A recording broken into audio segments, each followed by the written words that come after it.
I'm going to really not like giving up this gavel. All right, good morning. Before we begin with today's agenda, I want to take just a brief moment to welcome one of our new trustees who was not able to join us at our last meeting. Trustee Chris Steinhauser is down here to my left. Pretty soon I'll be sitting right next to him. And on behalf of my colleagues, we are so excited to have you join, Chris, and look forward to working with you. When we get to the plenary session tomorrow, I'm not sure I gave you a heads up on this, but we'll ask you to say a few words about yourself and your joining of our board, and we look forward to that. Welcome. Trustee Taylor, will you please convene the Committee on Finance? Thank you, Chair Eisen. Will the Committee on Finance please come to order? We have two requests for public comment this morning. Each speaker will have 3 minutes to address the board. So please come up to the microphone. We have Ejman Hakobian from Cal State LA and Rocky Sanchez from CSU EU. Please begin at your leisure.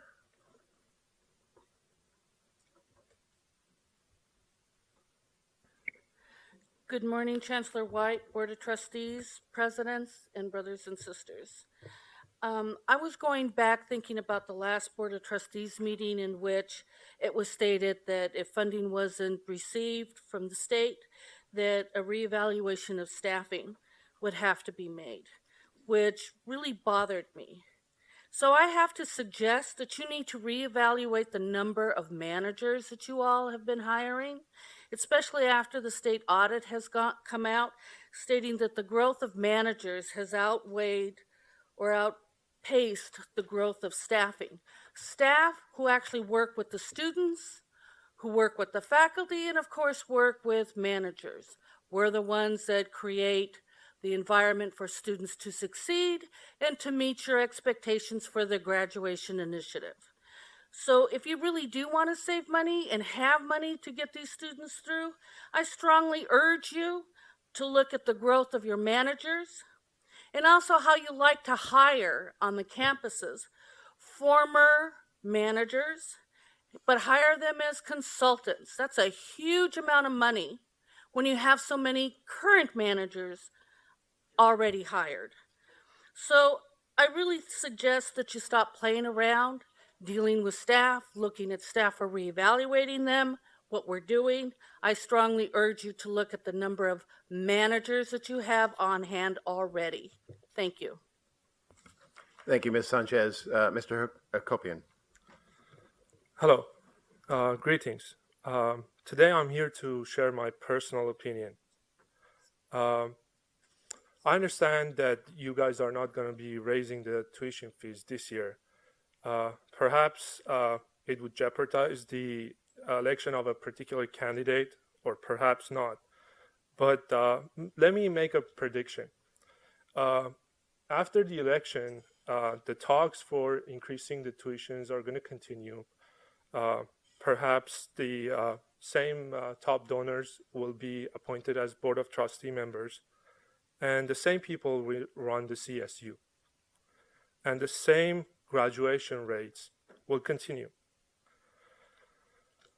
Staff and faculty will go on strike for improper pay, rightfully though. Meanwhile, the admins will collect their checks, fat checks. But let me ask you, why do you need all these funds? Do you hire extraordinary talent to run the schools? Do you hold these campus presidents accountable for what they do? Do you have proper controls in place for the audits? I volunteered to share all the violations that I witnessed at Cal State LA with the CSU auditor. I was told the scope has been already defined. And I have more to say, and I'll share that tomorrow. But I want to just point out a few things. Are you investing in a superior technology? That's not the case. We send another lander to Mars. Google Assistants can make calls. The cashier's office at Cal State LA doesn't accept credit cards. Thousands of students are not receiving their financial aid or their priority registration because we don't have enough staff, and everything is done with extensive paperwork and no technology. But I'm here to change. Change that. My political science professor said, politics is who gets what when, and if you're not on the table, you're on the menu. Well, I want to put you guys on my menu. I'm going to work with the legislature. Me and my friends and I are going to work with the legislatures and expose what's going on at the CSU, and I'll make sure people associated with these decisions pay the political price in the upcoming elections. And if that doesn't work, I'll run for an office and I'll fix it myself. And I want to close my comments with a quote from Joe Biden. He said, "Don't tell me what your don't tell me about your values. Show me your budget, and I'll tell you what your values are." Thanks. Great. Thank you very much, Mr. Hakopian and Ms. Sanchez. Members, now is the time to consider today's consent agenda. A request has been made to amend our minutes, item number 1, to reflect Trustee John Nyland's request to have a discussion at a future board meeting. If you go to the amended minutes, a copy of which is on your table, and go to the back page, it's that last sentence under the category of Status of Sustainable Financial Model Task Force Report Recommendations, where Trustee Nyland requested and I endorsed an opportunity to discuss various options, important options in terms of our long-term financial health. I believe CFO Relier, Chancellor White, you have discussed the opportunity to bring this matter before us at a future meeting. Yes. Okay. And we look forward to bringing it back in July. Very well. Thank you very much. So, members, as amended, the minutes are before us, as are 2 other consent items. At this time, are there any interest on the part of any member to pull any of these items from the consent agenda at all? We have a motion to approve the 3 consent items. Have a second as well. All in favor? Anybody opposed or abstain? Very well. The consent agenda is adopted. Members, we have 2 discussion items today before us. Item number 4 is an information item on the implementation of the investment authority for the CSU, something near and dear to my personal heart. Steve Relier and Robert Eaton will make a presentation today. So CFO Relier, please begin. Thank you, Chair Taylor. So with the shifting of the authority and responsibility for funding capital projects, deferred maintenance, facility renewal from the state to the CSU over the last few years, it's very important that we do everything we can to identify additional ways of enhancing revenue to help with our highest priority capital projects and deferred maintenance projects. With the exception of the state general fund appropriation, all other funds that are collected by the CSU are currently invested in something we call the SWIFT portfolio, and that's an acronym, of course, for the CSU System-Wide Investment Fund Trust. Now, the new investment authority will allow us to take a portion of the funds from the SWIFT portfolio, which is a very conservatively invested portfolio, and invest those funds in a much broader array of options. And those options include things like equity mutual funds and real estate investment trusts, and use those funds as an opportunity to provide one-time investments in our most urgent capital needs. The authority will take some pressure off our capital needs, since by statute, the increased earnings on the new investments may only be used for one-time capital funding. The Chancellor's Office staff and the CSU Investment Advisory Committee have been working hard to implement the new authority, and today, Robert Eaton, the Assistant Vice Chancellor for Financing, Treasury, and Risk Management, will provide the board with an update on that implementation. So with that, Robert. Thank you, Executive Vice Chancellor Relier, and good morning, Board Trustees. Let me begin by providing the Board with an overview of some of the key steps that have set the stage for the creation of the new investment portfolio that will allow the CSU to earn more on its existing base of assets. So first, after more than 2 years of effort, the legislation granted the CSU the new investment authority that became effective on January 1st of 2017.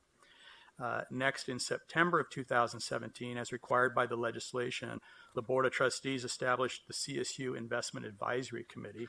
And the principal role of the committee is to create and oversee the portfolio of investments designed to take advantage of the new authority. And then in November of 2017, the Board of Trustees approved a new master investment policy, which, among other things, called for the creation of the new investment portfolio. It's called the Total Return Portfolio, or TRP. And in so doing, also delegated authority to the Chancellor's staff, and the Investment Advisory Committee to implement the Total Return Portfolio.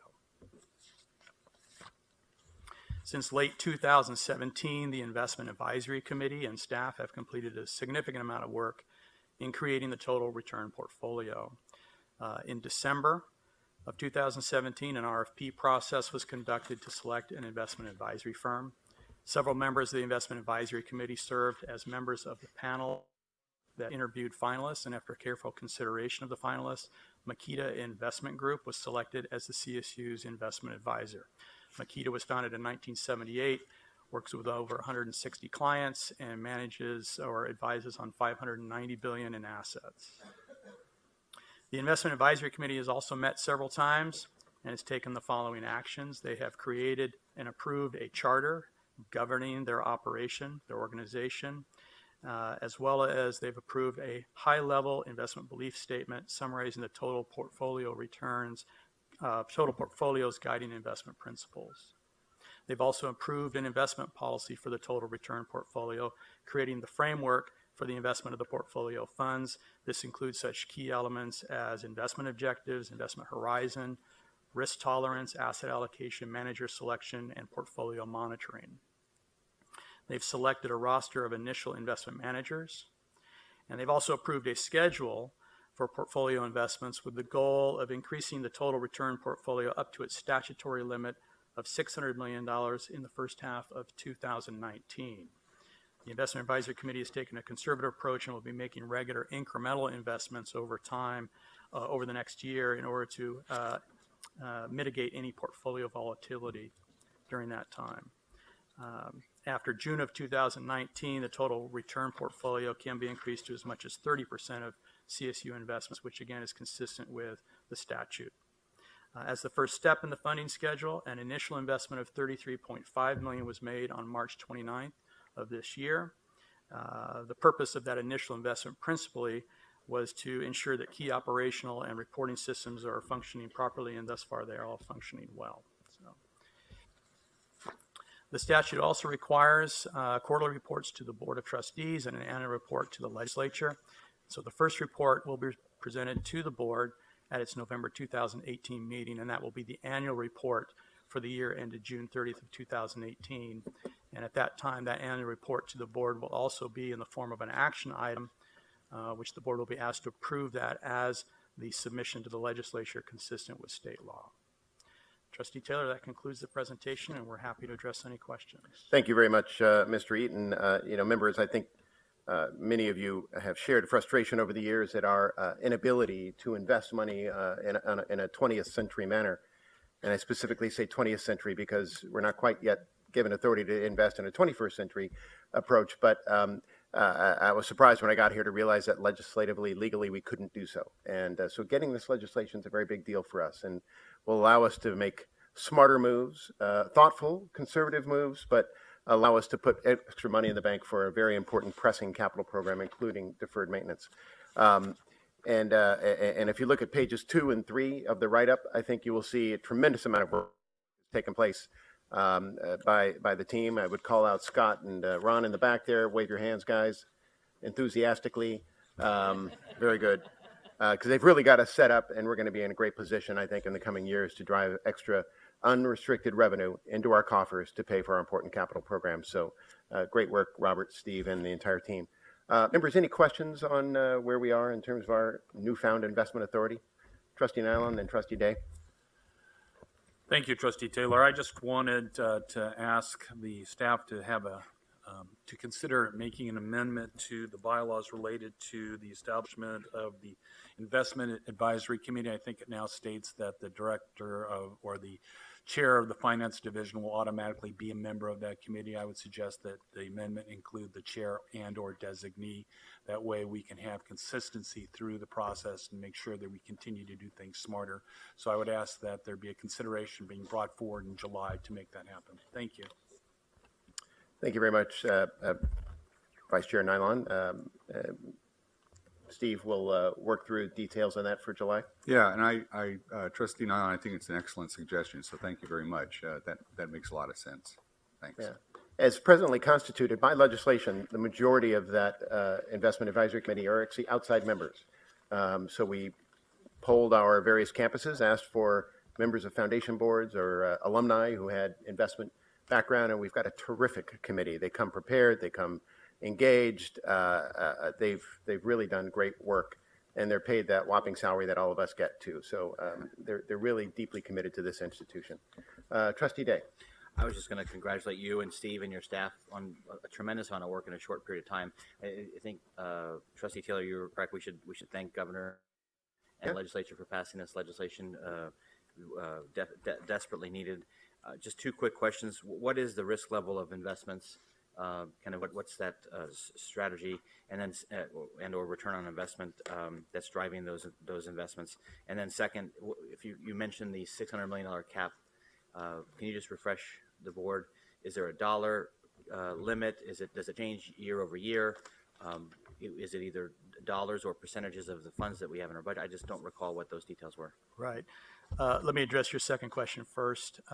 So the legislation asked that the implementation be phased in. The first 3 years set actual dollar amounts, 200 million, 400 million, and 600 million. The 600 million is where we're at right now in this fiscal year. That's through June of 2019. Thereafter, it was a percentage. It was 30% of total CSU investments. So effective July 1 of 2019, that will be a continuing percentage. So as the total assets grow, then the portfolio itself could grow. So it's a combination of the two, fixed dollar amount and percentage. In terms of the return or the risk, the return that has been approved by the Investment Advisory Committee is a target return of 4.5% over the rate of inflation. The rate of inflation is assumed to be 2.5% on a go-forward basis, so all in 7% is the target return. I would point out, Trustee Day, that, we are not allowed to invest in private equity, venture capital, some of the traditional alternative investments that you see in endowments. And we are limited to market vehicles, so mutual funds, over-the-counter REITs, just things that you and I could buy ourselves. And so I would say the risk profile of this is certainly lower than you would see in a typical university endowment. Yeah, exactly. And, as I've said to this board many times, I grew up in the investment bond banking world. I'm an anti-risk kind of person. So I certainly will keep a close eye on that going forward. Any other questions on this particular item? Seeing none, we'll move on to our last item today, item 5, also an information item, topic that I know everybody tends to focus upon, the 2018-19 operating budget.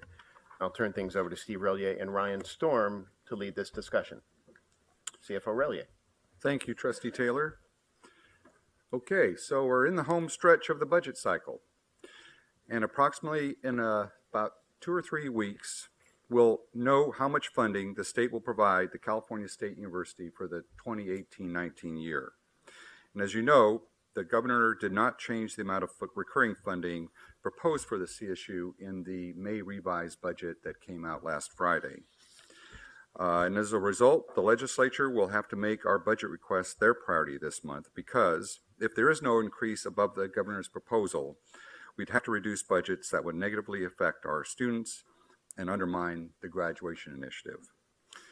Now, based on the information that we'll cover in this presentation and the following presentation, we're encouraged by the discussions that we've had with the legislature, and that the budget cycle will end with more funding for the CSU so that we can invest properly in our current and future students through the graduation initiative, provide fair compensation for faculty and staff, and improvements to the physical learning environment of our 23 campuses.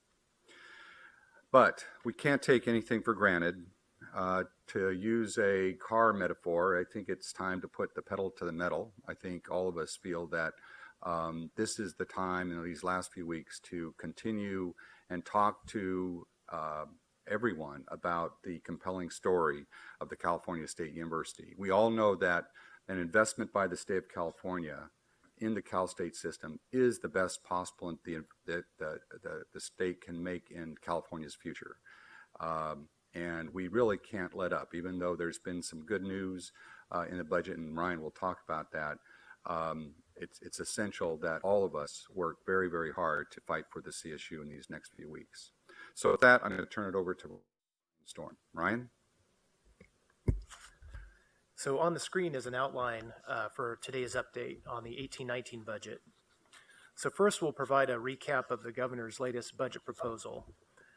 Secondly, we'll provide an update on the budget hearings and work being done in Sacramento this spring. Finally, we'll describe the impact state decisions will have on the CSU, and more broadly, how those decisions will affect California's future.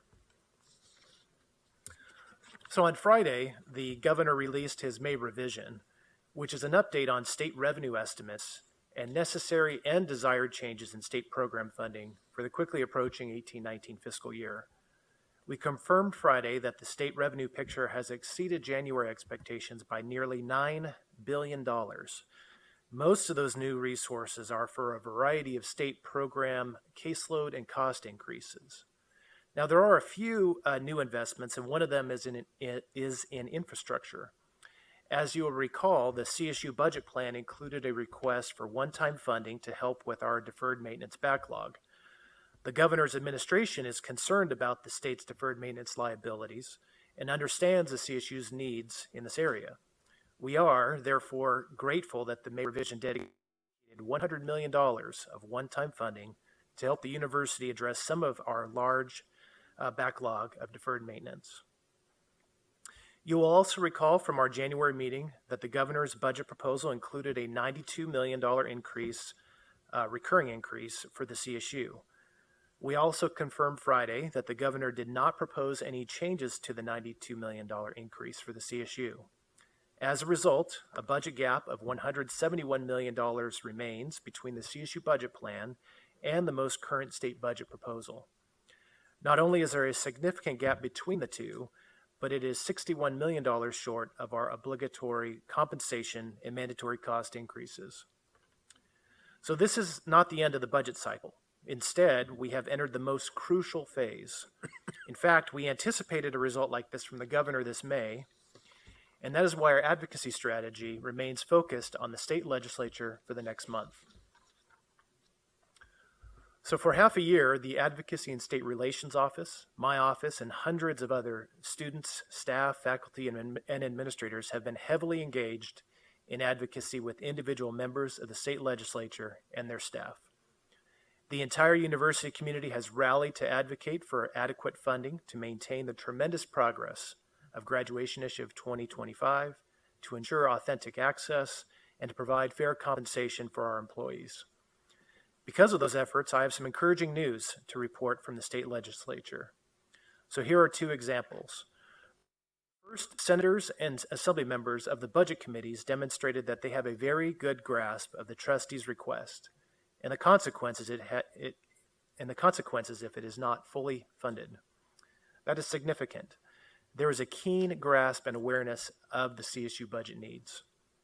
Second, the budget committees cover a lot of ground. They are not limited to dollars and cents.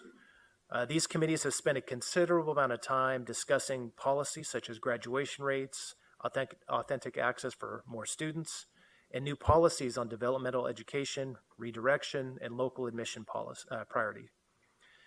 These hearings left the impression that legislators are pleased with progress on student outcomes and graduation rates. Legislators also left the impression that they understand the new policies, and they are cautiously optimistic that those policies will improve student access, persistence, and graduation.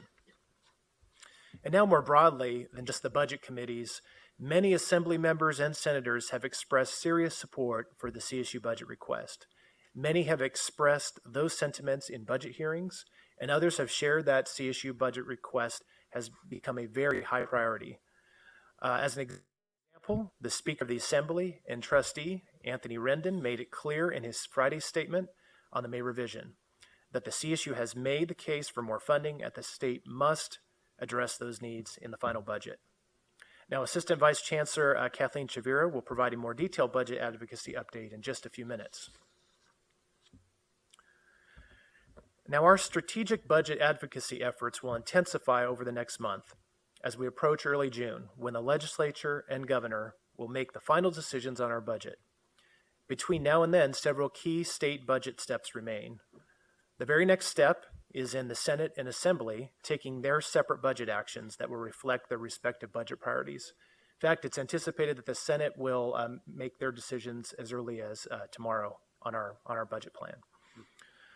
At the same time, we have the Senate and Assembly. They will come together in early June to create a single legislative budget plan. And at that time, the governor, speaker, and pro tem will meet and negotiate a final budget agreement. So with that information in mind, let's look at the impact of two possible scenarios, kind of the bookends of possibilities. The first being no further change to the governor's funding proposal, and the second being a fully funded CSU budget request. It is possible that the final state budget will not include additional funding. And we have been clear since this budget cycle started last fall that reductions may be necessary in 2018-19. As you would expect, campuses and the Chancellor's Office have been preparing for this possibility. In general, it is expected that progress on the graduation initiative would slow under that scenario. Student enrollment would be frozen or reduced. Course offerings would decrease. New and replacement hiring for faculty and staff would decline, and student supports would diminish.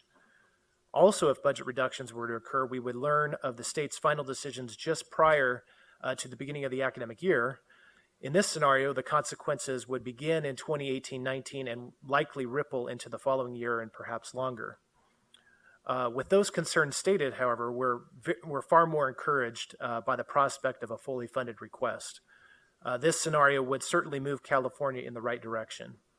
It would obviate all of those cut scenarios I just described, and instead, more students would graduate with the expertise and the knowledge necessary to move California communities and the economy in an upward trajectory.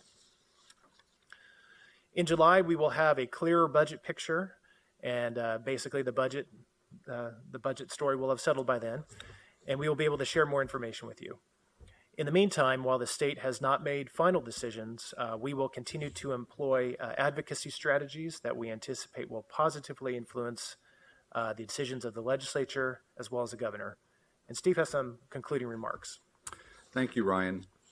CSU's first priority and commitment, of course, is to make a final push with state leaders over the next month that the CSU's budget for 2018-19 is essential not only for our students, but for the future of California.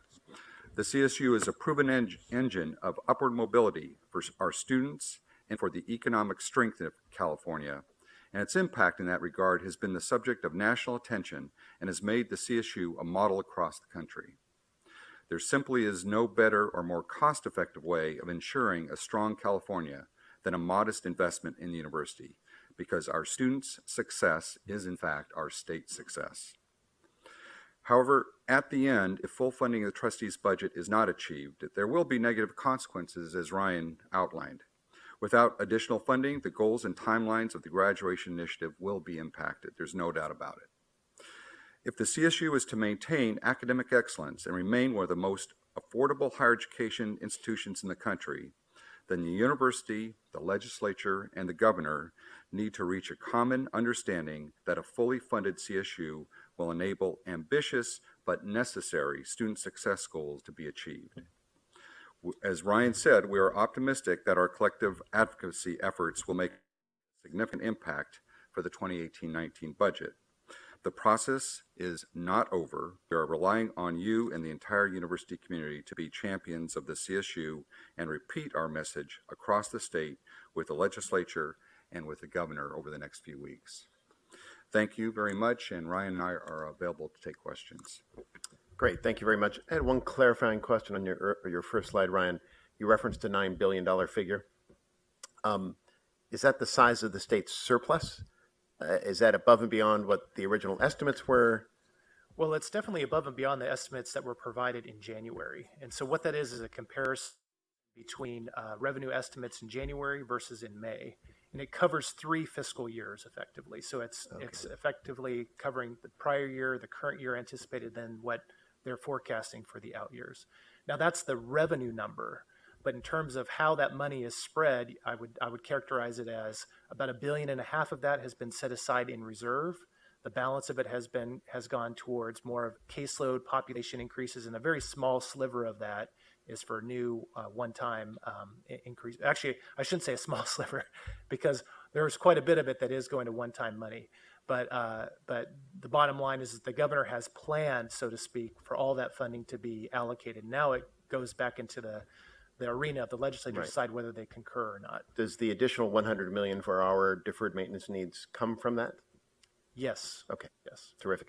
All right, members, questions on this? I have Trustee Nylon, Chair Eisen, and Trustee Ray Salinas.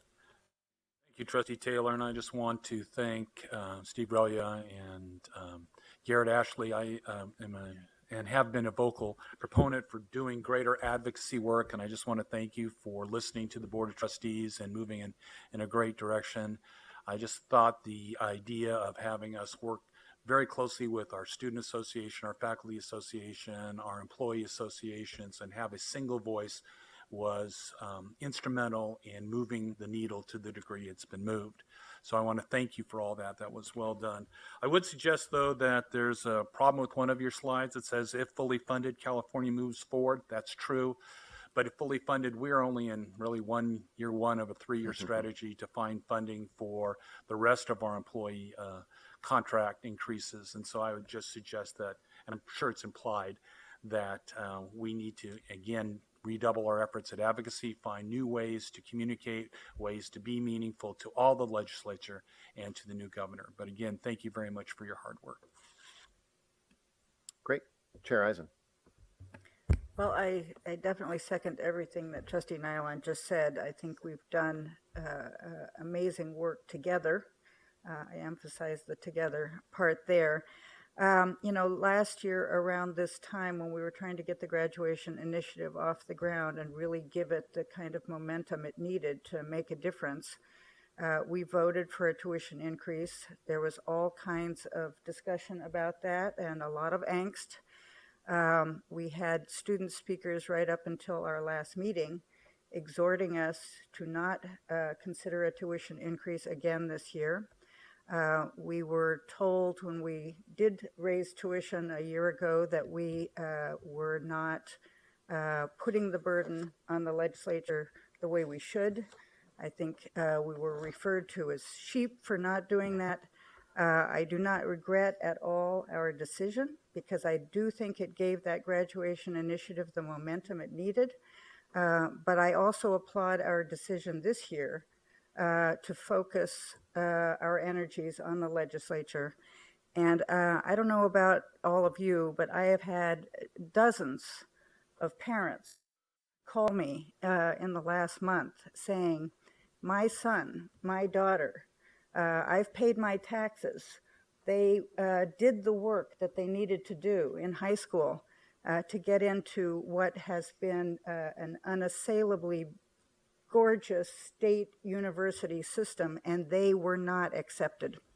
And I have urged each and every one of them to call whomever they know in Sacramento and say, why are you not giving that institution sufficient funding to enroll the students who deserve to be enrolled?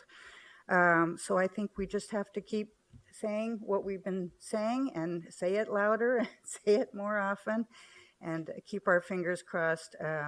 I do think we've done everything possible that we can do for this great institution. Thank you. Thank you, Chair Eisen. Trustee Reyes Salinas. Thank you, Trustee Taylor. I think I wanted to start by, on behalf of students, thanking everyone who was involved in the decision of pulling the tuition increase out. Excuse me. I want to thank everyone who was part of those conversations, as well as our trustees in this room, that, it shows that we get it. we're listening. We understand that this is not the right time to increase tuition for many of our underrepresented communities and students. Even though we're not having a tuition increase, I strongly feel that our students are still scared. They're scared that the legislature is not going to pull through, and they're going to see the programs that help them on their campuses gone, or the faculty that now are mentors leave. And I'll close with this, that even though our students are scared, they're more aware than ever of what legislators are in support of their education and in support of California. And they're more than ready to be civically engaged in the next upcoming elections. So just with all of us, I really hope that the legislature, if anyone's watching out there, you fully fund the CSU. Thank you. Well said. Thank you. We have Trustee Fagan, and then Lieutenant Governor, did you want to comment as well? Great. You'll be next. I too would like to say good work and congratulations at this point, and hopefully greater things to Steve and Garrett and Kathleen and the whole crew. And I think thank Garrett for his increasing communications with the board, and it's pretty clear from what you've been doing that it's a lot of hard work and a lot of success, and we encourage you to continue on. Two quick questions on numbers. Ryan, you mentioned that the full funded request from the CSU budget included infrastructure. How much was the infrastructure? Well, there were two pieces for infrastructure. The first was, and we anticipated that with revenues the way they were, looking in the state, that there would be the option for the governor and others to decide that they could spend money on one-time funding for infrastructure.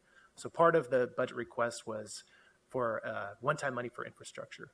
The other piece of it was to, at the same time, invest on a longer-term basis by financing about $225 million worth of projects. If you finance that over a number of years, it would require about $15 million of additional funding on an annualized basis with recurring funds to pay for the funding of those projects. So there were two pieces of infrastructure, one-time and ongoing, built into this request. Simply because, as you've heard many times before, the amount of deferred maintenance and infrastructure needs that we have in our campuses are great. And so we really have an opportunity, I think, with one-time monies to really potentially dig out of our infrastructure hole a little bit quicker than otherwise. So the two parts, let's get back, the total amount requested was, what was the 200? So on the recurring side, there was a request for $263 million of general fund. 15 million of that would support that longer term financing for our infrastructure. And then separately, there was a $50 million request into the administration and the legislature for one-time funding. Instead, the governor said, I'm not satisfied with 50 million. I want to give you $100 million in his proposal. So so the 260 was the total request for current, and 92 was the think of it separate and apart. That 50 million that we requested on a one-time basis was separate and apart from the 263. We're always talking about 263 of that request being on a recurring basis to fund that was grad only 15. initiative. 263 would be for the infrastructure, for grad initiative, for compensation, for mandatory and of that costs. 263, Right. you're saying 15 was Yes. the amount. 15 million was for the long-term financing, and then separate and apart was the 50 million for one-time capital improvement But purposes. Ryan, to be clear, the 15 million actually is leveraged up, That's right, correct. to provide over 200 million of capital. Right. Yeah. Okay. I guess what I'm trying to get in my mind here is what, in fact, the budget does provide us, because it sounds like it's more than the 92 million. I mean, the funding with the 100 million is actually, so the shortfall between our request and what was provided is not just the 92 versus 263. Is that right? Because of the infrastructure. So Doug, I think you're exactly right. Let me try and answer it in a less specific way than our smart guy, Ryan Storm, is going to answer it. The 100 million in one-time allocation for deferred maintenance if you want to make that an equivalency in a recurring budget, would be about $7 million. Because, so 15 million would get us 200 million in deferred maintenance. 100 coming in from one time means 7 million out of our recurring budget. So that would be the equivalency, I think, to your question. So we're grateful to the governor and his staff for a one-time appropriation of 100 million. But it doesn't lower the 263 effectively by more than $7 million. That make sense? Sort of? I have to ponder. Have to ponder. All right. One other quick question on this. Is 75 million the number each year for the graduation initiative?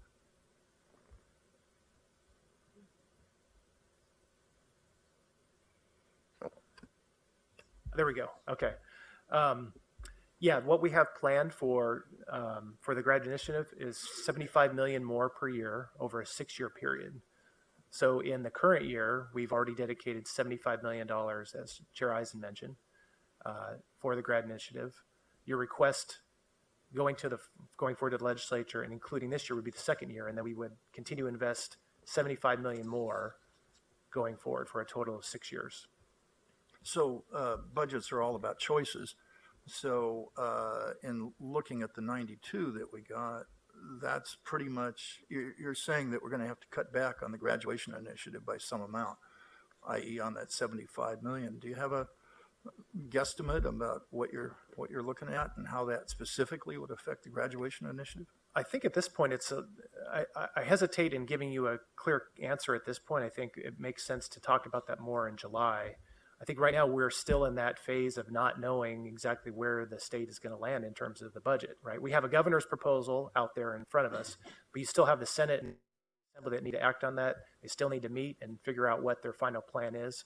So I think it's hard to speculate at this point and give you a mix and match and here's the punch bowl and all the different pieces that go into it at this point. So I think generally speaking, though, what we do have in front of us is that we have mandatory costs that are upon us, right? We have healthcare premium increases. We do have a piece of a retirement that we have to cover, and we do have collective bargaining agreements that have been agreed to and need to be honored. So those are definitely things that are upon us. So we'll have to see in July what that mix of goods looks like and have to make decisions at that point. So those mandatory already committed to costs, that's the 92 plus the 61 shortfall that we talked about, or you talked about? I think how you want to look at it is we need 263 to fully fund the entirety of the plan. No, I understand that, but what I'm saying is we're getting 92, and I think Steve's talked about that even with that 92, if that's all we get, we're 61 million short of committed costs. Is that right? That's and correct. Those committed costs are collective bargaining agreements and healthcare costs and all those things. That's correct. Okay, thank you. Great, thank you very much. Governor Newsom, then trustees Day, McGrory, and Hinton. Good. So, yeah, forgive me. Now I'm a little more confused on picking up. Just so I understand, the 263 was not, the 50 million was really a 7 million net of the 263, not 50 million net of the 263? So 263 is the recurring ongoing request. And then separately, we had a one-time funding One time was request in addition for to that. maintenance. But was that in the 263, was it captured that 7 million for the financing as ongoing? Within the 263, we had $15 million in that plan set aside for long-term financing. And So what that the chancellor articulated was if you take that one-time money and you treat it kind of like a long-term financing, it's equivalent to like 7. Get it. So the 15 was assuming a separate financing of $200 million. That's right. So that was net of the 263.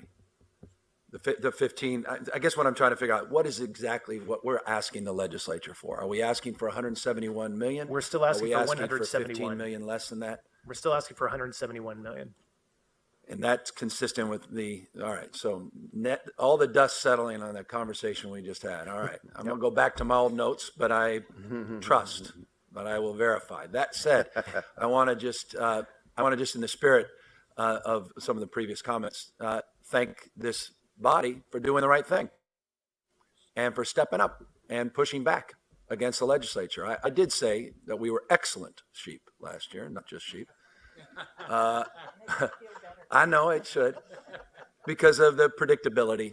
You know, I've been only in the 7 years, but it's sort of predictable what the UC regions do and the CSU Board of Trustees do. We lament, we complain about the governor not doing enough. The legislature gets off the hook every year. And I said last year, don't let them off the hook, particularly when you had the speaker here was, you know, saying all the right things. And I was like, all right, let's hold them to account.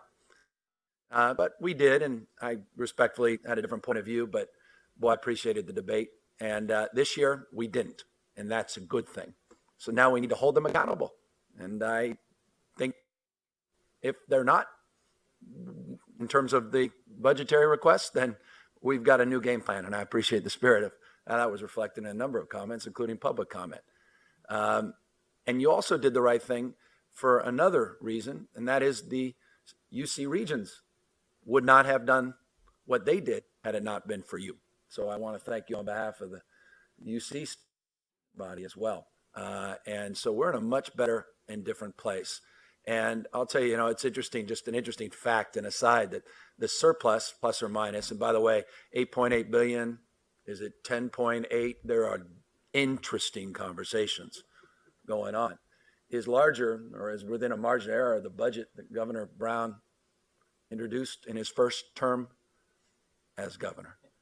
Total budget, not the 199 billion this year. Just interesting. That's just an interesting aside. But you can't do it this year. You're not going to be able to do it. I mean, next year we can, but that assumes some good things happening.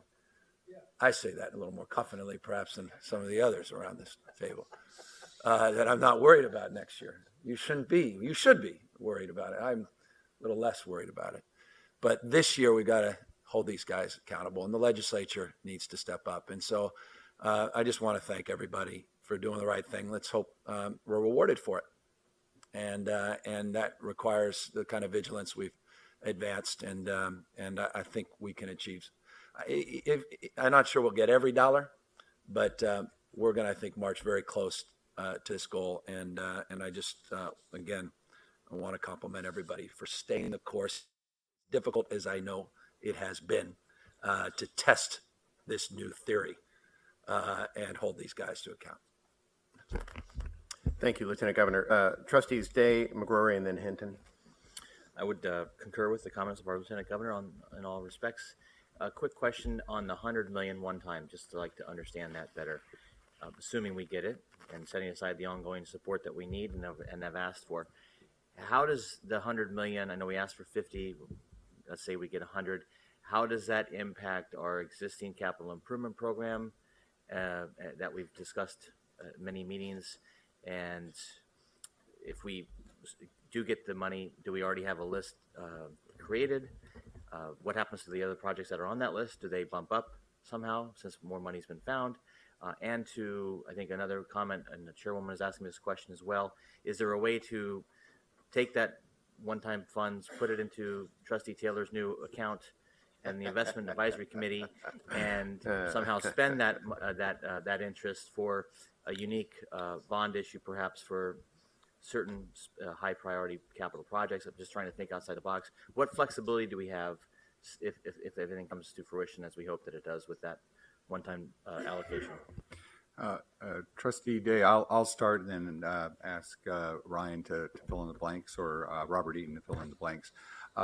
That we have a list that far exceeds the 100 million, and the board has seen that list and has approved a capital plan. And so we'll look at that again and just make any fine changes. We're consulting with all the presidents right now on that list, just to make sure that we know where we are.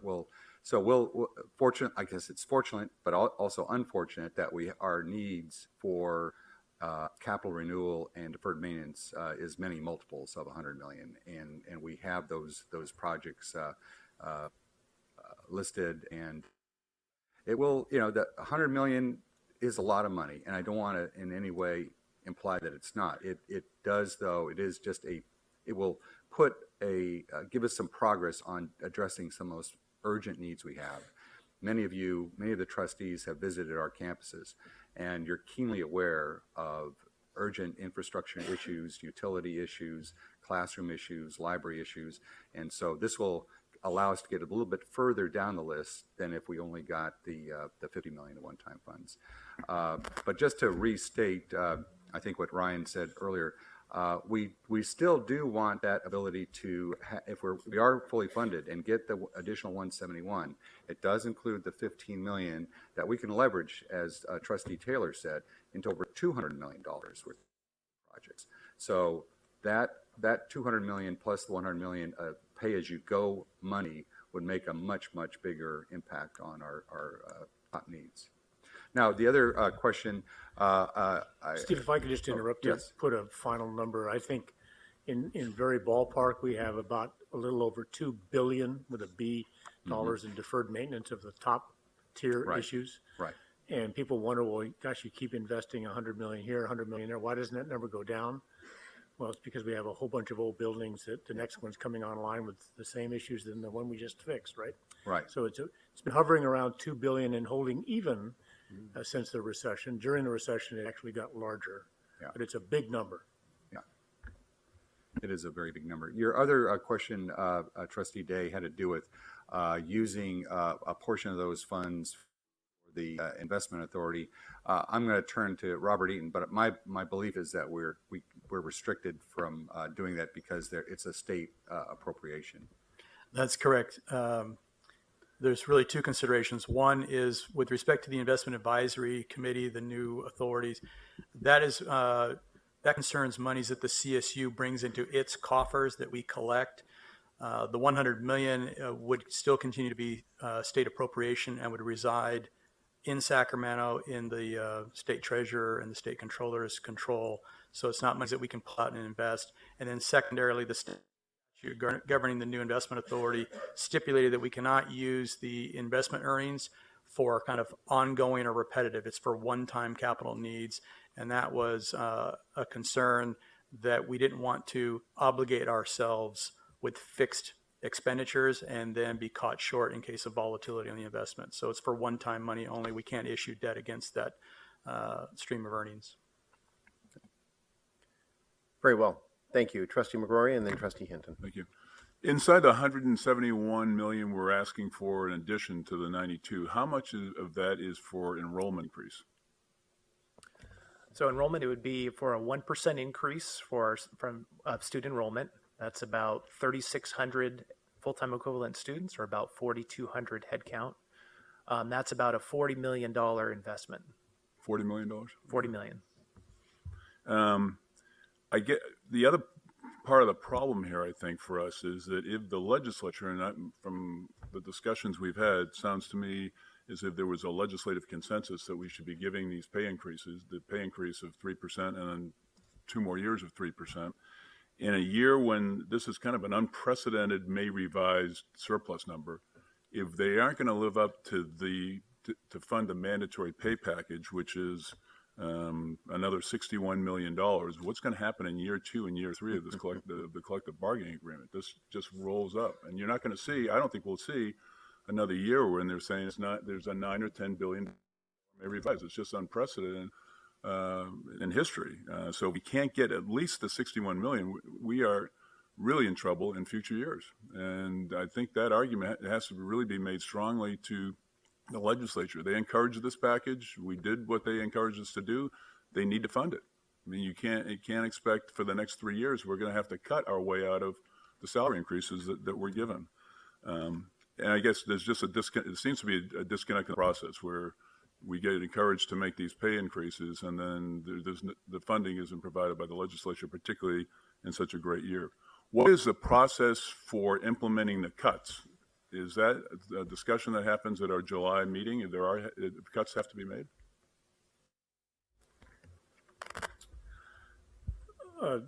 Trustee McGrory, thank you for the question. The way in which the university would go about a cut scenario is distributing the shortfall across 24 bins, the chancellor's office, and each of the campuses, proportionate to their general fund operating budgets. And then we ask the leadership of each unit to have the conversations about how they're going to manage that reduction.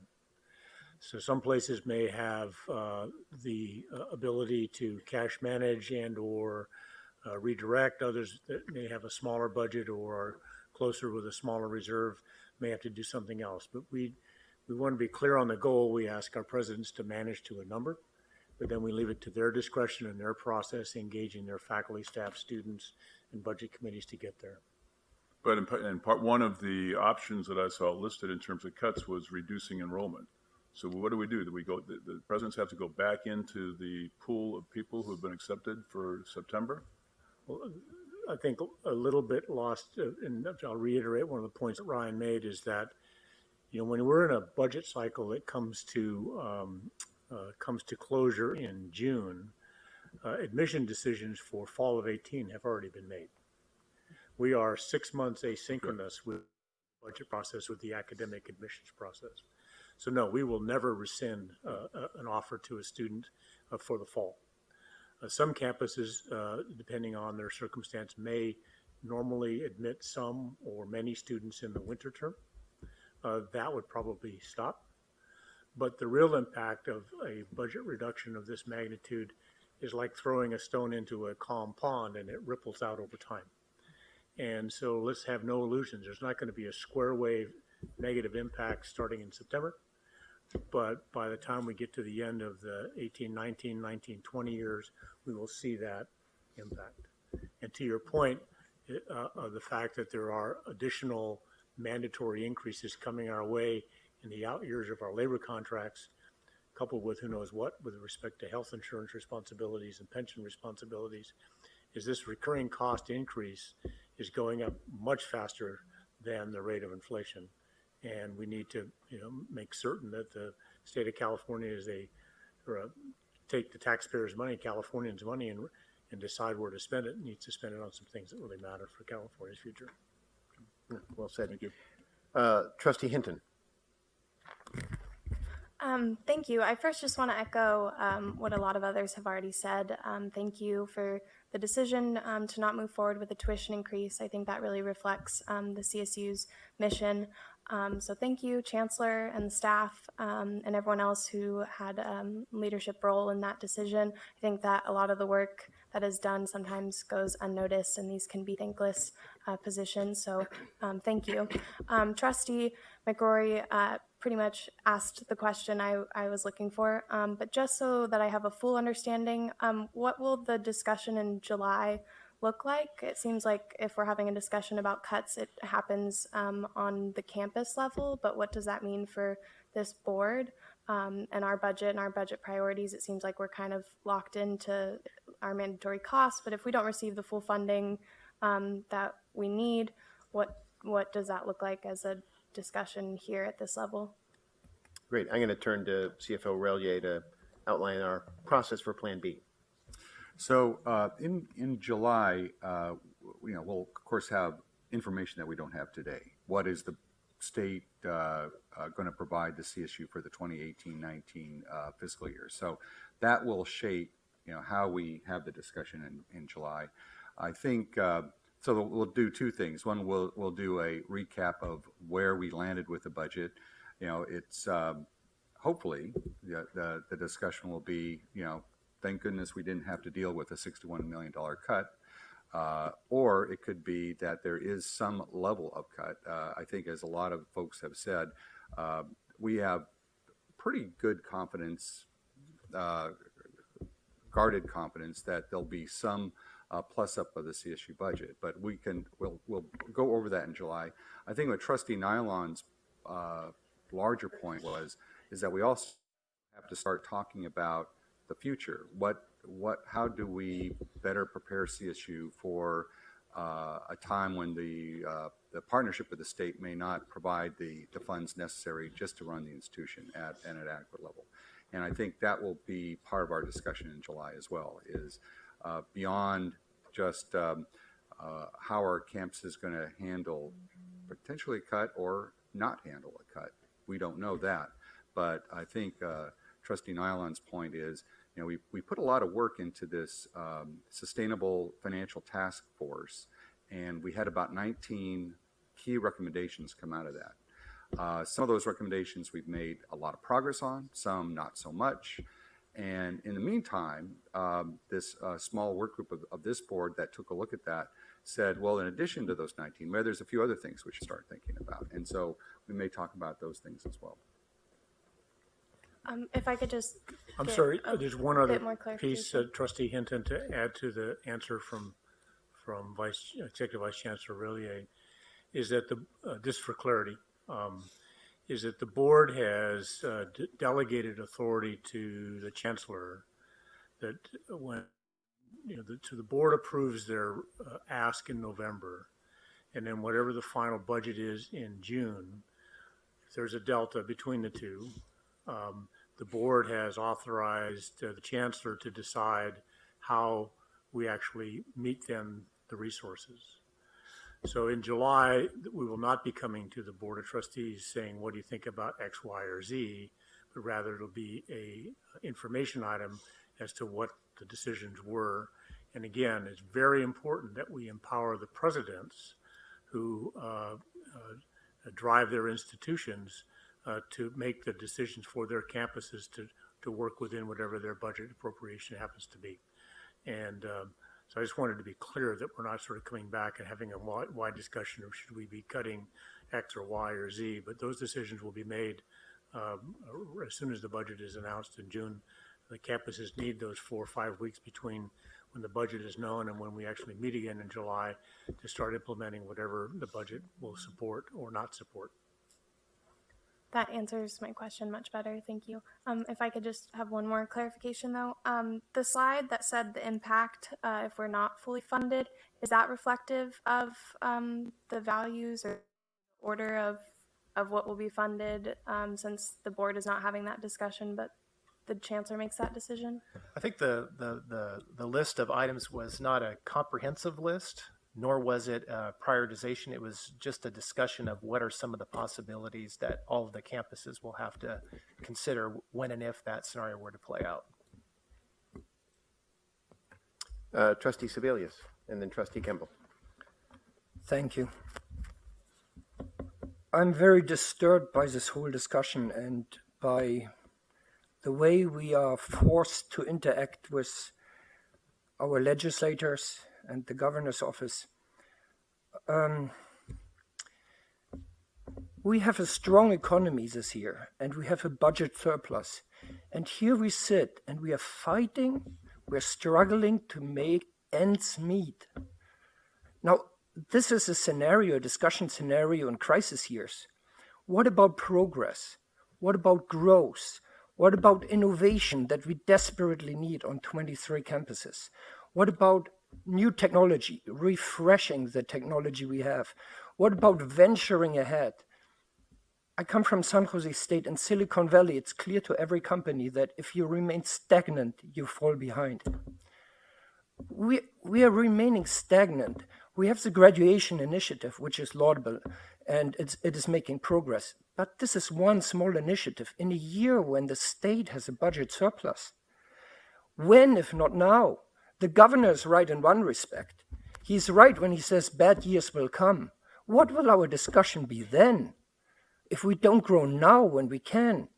We are also, when I talk to legislators in the past during the crisis years, they said, yeah, Romy, but whom am I going to take it from? Do you not want to give money to infrastructure? Do you not want to give money to our court system, to mental health? And it was like, if we get money, we take it away from somebody else. This is not the case this year. We're taking it out of our piggy bank, from the savings account. And we are struggling, not only with deferred maintenance, which is the $100 million is very welcome, but the incurring maintenance also creates hazards and liabilities to our system. And you want our faculty to move forward, to be innovative. We want our students to learn 20th century techniques and skills, and we have no money to get there. How are we going to run this discussion when the economy turns bad? Thank you, Trustee. Yes, Trustee Kimball. Yeah, I just wanted to make sort of a personal editorial plea to the legislature and whoever else is watching. Last week, after 4 years on the board, I I finished visiting every campus. I've visited Stanislaus and Fresno last week and had a wonderful visit at both campuses. And my husband and I drove through the Central Valley to visit the campuses, and we observed that really each campus is like the heartbeat in their communities. Invariably, when I check into the hotels, it's always a CSU student. I think every time who checks me in. Every restaurant I go to, it's a CSU student. And President Jun and I were having dinner, and our waitress was a CSU student. We got into a long, spirited conversation with her about her major and what she's doing and how she got there from Texas, I believe. Very interesting. So, and also they become, unlike the private schools and even the UCs, our alumni, they stay in the community. You meet them, and they end up being the teachers, the nurses, the business people, the farmers, the politicians in those communities. You run into them all the time. So I think that's a very different, it's something that sets us apart. Like a heartbeat, I think that we are like a living organism, and with a continuous give and take between the community and the schools. And like a living organism, it requires care and feeding, or it suffers and it withers and it can even die. And we mustn't let this happen. We've got to keep those hearts beating. Well said, Trustee Campbell. Any other comments, members? Otherwise, we will bring this meeting of the Committee on Finance to a close. All right, thank you very much. Chair Eisen, return the microphone back to you with about 44 minutes extra. Wonderful job. Thank you very much. Trustee